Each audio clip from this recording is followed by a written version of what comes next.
Pada tahun 2021 ini, Indonesia mengalami darurat kekerasan seksual. Bukan hanya dialami oleh orang dewasa, namun juga banyak terjadi kepada anak-anak. Kekerasan seksual adalah aktivitas seksual yang dilakukan tanpa persetujuan dari korban.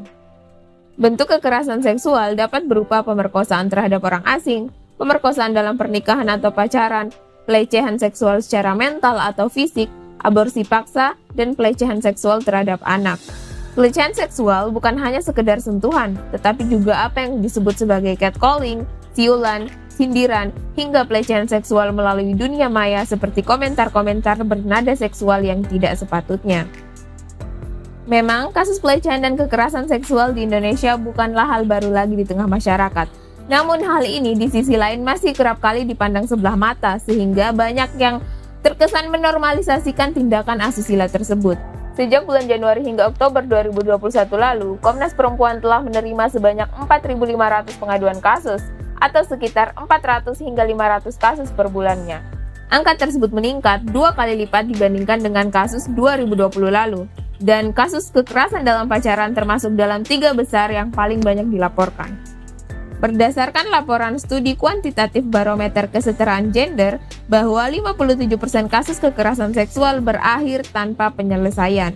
Sisanya, 39,9% pelaku membayar ganti rugi material berupa uang, 26,2% pelaku menikahi korban, 23,8% berakhir secara damai dan kekeluargaan.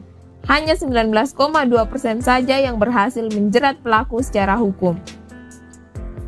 Tentu saja selain data-data tadi, masih banyak kasus kekerasan terhadap perempuan yang tidak terlaporkan. Kalaupun sampai terlaporkan, kemungkinan tidak akan tertangani dengan baik lantaran banyaknya kasus serupa. Penanganan untuk kasus kekerasan seksual secara khusus di Indonesia masih sangat rapuh dan terbatas. Selain itu, berdasarkan survei yang dilakukan oleh Komnas Perempuan, hanya sekitar 10% perempuan yang melaporkan kasusnya ke lembaga pelayanan.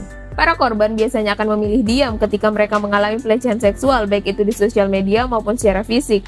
Kenapa? Karena bisa jadi mereka juga diancam oleh pelaku. Selain itu, mereka akan berpikir bahwa itu adalah sebuah aib bagi dirinya, sehingga jika mereka berusaha untuk melaporkannya, mereka takut akan merasa malu, takut akan mendapat hinaan, atau bahkan dikucilkan oleh lingkungannya. Hal ini terjadi karena masih banyak masyarakat yang lebih menyoroti dan menyalahkan si korban, bukannya malah fokus kepada si pelaku dan kesalahannya. Inilah kemudian yang membuat pelaku merasa aman sehingga dia terus-menerus mengulang melakukan tindakan asusilanya ini. Oleh karena itu, untuk menurunkan tingginya kasus kekerasan dan pelecehan seksual di Indonesia, pemerintah haruslah meningkatkan kualitas pelayanan dan penanganan terhadap pengaduan para korban, dan juga secara konsisten memberikan jaminan perlindungan dari laporan balik maupun dari ancaman pelaku terhadap korban. Selain itu, kita sebagai masyarakat sudah seharusnya memiliki kepekaan dan toleransi yang tinggi. Kita seharusnya dapat membantu dan menolong korban, bukan malah menghindar atau menghina. Karena korban sangat membutuhkan dukungan dari orang-orang terdekatnya, baik itu dari keluarganya maupun dari lingkungan di sekitarnya. Disertai dengan pelatihan asertif dari pemerintah yang dapat membantu perempuan dan korban kekerasan seksual untuk berani menolak dan menyampaikan apa yang dirasakannya dengan cara yang benar. Marilah kita bersama-sama menyebarluaskan informasi terkait dengan pelecehan dan kekerasan seksual dengan edukasi yang benar, sehingga bersama kita mampu mengantisipasi terjadinya hal ini. Bersama-sama kita mampu mewujudkan Indonesia yang bebas kekerasan dan pelecehan seksual.